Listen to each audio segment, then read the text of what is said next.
Good day, my name is Dr. Melody Neaves and I'm from the Mechanical Mechatronic Engineering Department at Stellenbosch University. This talk is based on a paper with the same name written by myself and my two well-known colleagues, Professor Deborah Blaine and Professor Karen Wolf. Hopefully at the end of this talk, some of you might get some ideas on how to leverage digital tools for an integrative hybrid learning experience in your own modules. In the millennium year, Barnett associated a complex world with that where we are inundated with data and tasks, but given enough resources, we can handle them within existing frameworks. However, Barnett then distinguishes this from a super complex world where the very frameworks we previously relied on are now fair game and can change. In industry, we often see evidence of this in requests for applicants to be flexible, adaptable, and critical thinkers, for instance. We see three main challenges in this type of modern world. We see our knowledge and frameworks of understanding change almost as fast as we see our technologies and actions or skill sets in the wake of climate change, for instance. We also see changes in our self-identities as engineers and as educators. The mere fact that this conference exists indicates that we can no longer just engage with the brute teaching of the nuts and bolts, but we also need to consider the other identities our engineering students are needed to assume. What of entrepreneurs, policymakers, and community engagement, and so forth? In preparing our engineers for these challenges of super complexity, Barnett identifies three corresponding elements that a curriculum should embody: epistemological, ontological, and praxis elements, which draws parallels with the know, be, do, or head, heart, hand model, and shortened here as EOP. This will serve as the theoretical framework which we will use to evaluate our interventions in terms of how well they prepare our students for super complexity. In our approach, we filter the preparation for super complexity down to the module level. Material science was an excellent test case. This second semester module has a very high enrollment numbers as it combines three different engineering disciplines of mechanical, mechatronic, and industrial engineering. It also emulates the transitional uncertainty from the well-defined problem solving of first year to the shaky bridge of going into broadly defined problems and becoming critical thinkers, typical of NQF level 7 of third year. As Barnett defines this, the students have to reconstitute themselves, and it is a very difficult process. This module is also theory-rich, covering over 18 chapters and over 600 pages from the prescribed textbook. These topics are also highly interconnected, as presented by what is known as the materials tetrahedron, which is a simple paradigm used to describe the scope of material science and engineering. On top of this, there is a tetrahedron for each of the materials classifications of metals, polymers, and ceramics, and sometimes these are combined themselves into composite materials. The tendency is for students to rote learn these topics with little consideration given to the complex relationships between them. Our chosen theoretical framework is from Cooper and Rittman and is an integrative model, or IM for short, which is based in schema theory that provides guided mapping of networks of organized bodies of knowledge stored within memory units or schemata. This graphic shows sort of an onion design of the modules, digital elements in this hybrid approach. Along each of these rings, there are digital activities to address the epistemological, ontological, and praxis elements of Barnett's super complex world. For the head element, the goal is to develop critical thinking through not only linking complex relationships, but also weaving through Mitton's legitimation code theory of semantic waves. As you move from the outer layer into the core of the onion, you peel away layers of very abstract theory or weak semantic gravity to more context-bound examples with strong semantic gravity, culminating in case studies in this case. From the heart, material science has an identity crisis, with engineers often taking on the role at the center of the Venn diagram between materials, mechanical, and industrial engineers. Self-identity is very important for motivation and self-regulation. Then, finally, our experiences from COVID is that our students should be adaptable to the changing digital world and should have some digital fluency, which is on the praxis trident of the model. Nothing that I've shown here is new. No special digital tools are needed. We are simply rearranging them in this integrative model in a holistic hybrid approach. One analogy is straight from material science and is the difference between graphite and diamond, which are both allotropes of carbon. Graphite is weakly bonded, so we can use it to write with in pencils, for instance. But diamond, with some slight rearrangement of these atoms, is the hardest material known to man. Each of the elements of this highly structured, holistic, and hybrid design will now be unpacked briefly. From the head dominant space, we of course have detailed pre-recorded videos of the module content that are highly edited. The integrative goal here is to identify, present topics and their connections, and we always refer back to our integrative hub shown here, which I will talk about soon. In this hybrid approach, we also have focused face-to-face lecture sessions where we focus on threshold or hard-to-grasp concepts and also some difficult-to-do calculations. Although this is not a digital tool, we make use of a variety of tools, including projectors, tablets, and some software to visualize crystal structures, such as the one that I've shown here on the bottom right. Again, the goal is to identify links for deep understanding in a more active manner than what videos can allow. We have low-stakes concept check quizzes, which are more aimed at surface-level basic understanding.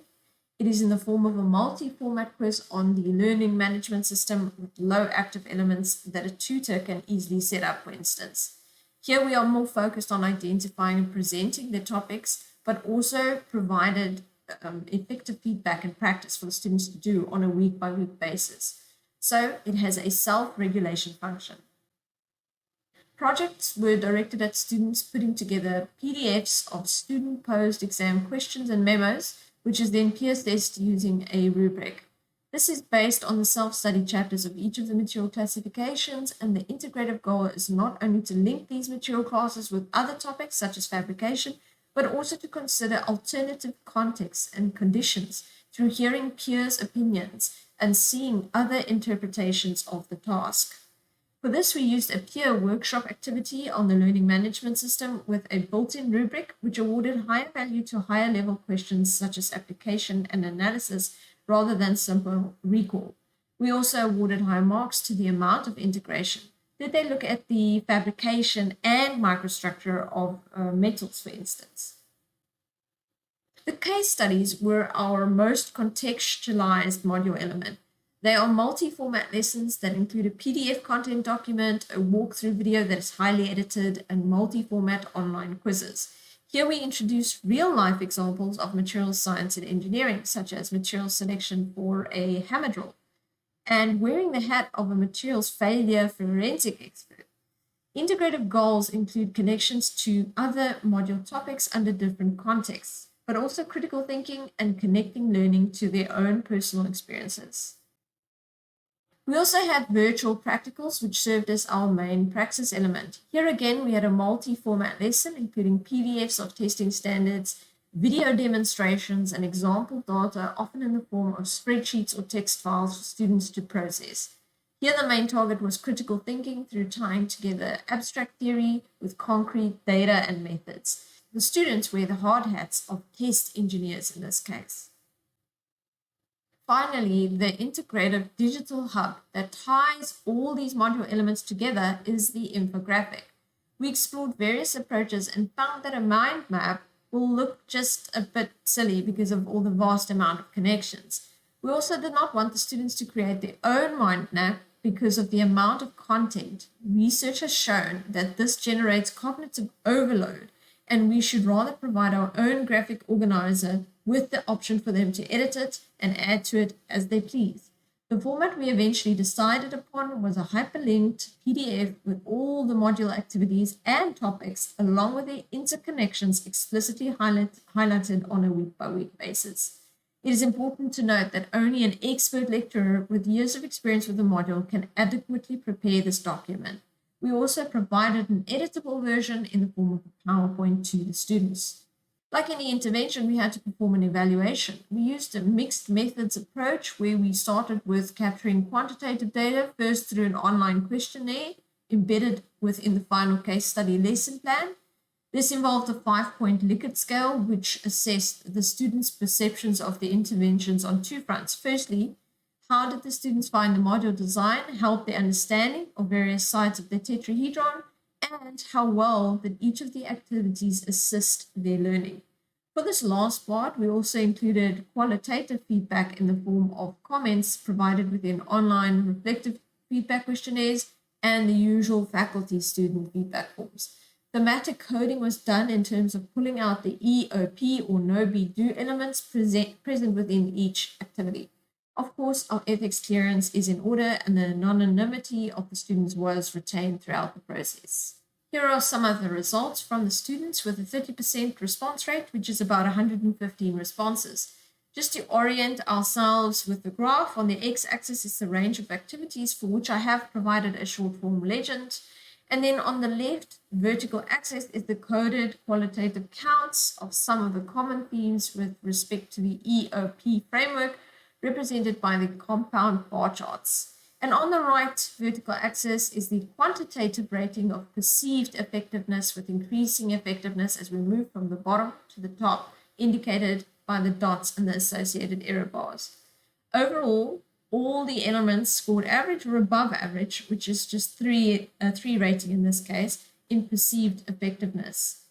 Some main observations that we made: the highest scoring activity was, interestingly enough, the weekly quizzes, with students attributing it to a large cognitive help in understanding the course material, but also to self-regulate themselves every week. The infographic had the weakest score, but there was no thematically significant notes as to why this was the case, despite several students in class, especially repeaters, expressing the usefulness to them in organizing these studies. The greatest variability of perceptions, from some good to some bad, were present in the projects, with some students highlighting the interest it stimulated in the course materials, and others attributed work overload and time management issues to the specific activity. This is because they got so lost in researching interesting applications for these projects, sort of a Google deep dive down a rabbit hole, which resulted in some time being excessively spent on this activity. Compared to other modules during the augmented remote teaching and learning phase in 2021, material science had a much better pass rate. On the epistemological apex of our framework, many students perceived that their understanding of the interconnections of the tetrahedron was above 3 or above average, as shown here by the graph on the top left. The x-axis in this case shows the module elements that focus specifically on some of these connections. There is a balance, however, because we see that as the number of interconnections increase, so does the number of activities, and their rated level of understanding drops slightly. We feel this is largely due to overload and a lack of time management skills in a credit-heavy curriculum, which often detracts from the ontological aspect of motivation and interest. Many students also crave more contact sessions than what this hybrid mode could afford in terms of time budgets. The aspect of peer interaction and self-identity and semantic weaving to concrete examples is what ultimately suffers here. We also noticed that the students had a large range of foundational digital fluency and digital access, which detracts from the learning experience of some of the digital tools.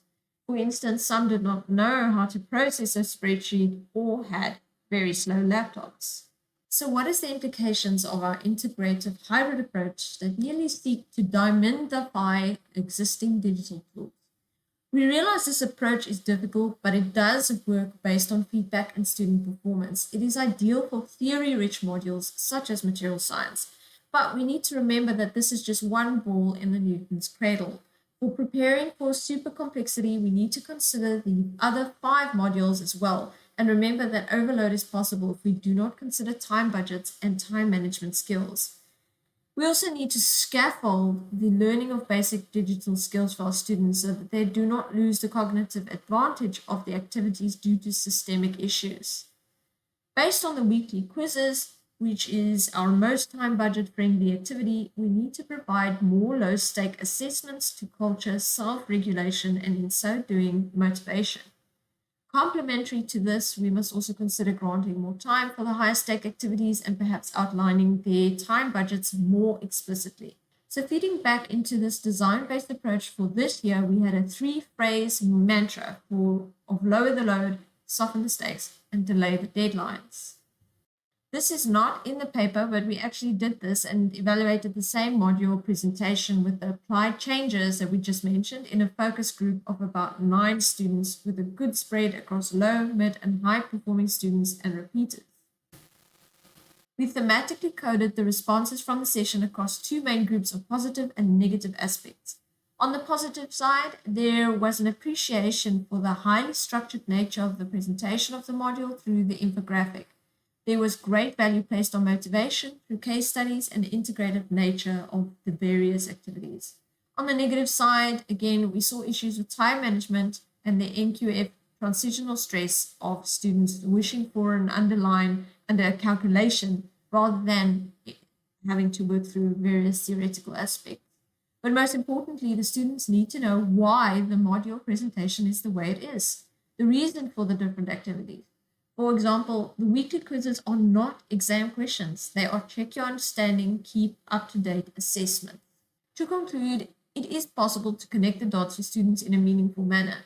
It leads to an enriched learning experience that students appreciate, despite it being so active and demanding a lot of work from students and staff alike. This involves leveraging a range of digital tools to provide an integrative learning experience where there is synergy between all parts of the whole. Kind of reminds me of that old Indian parable of blindfolded men incorrectly identifying various parts of an elephant in isolation as many different and wrong things. The integrative approach says take a step back, take in the whole elephant in all of its glory, and learn more from the sum of the parts. As Karen Baxine quoted on this fable, you are right, but you're also wrong too, for each of you touched only one part of the animal. Hopefully, some of you can find some use of this in your elephant modules too. Thank you for your eyes and ears.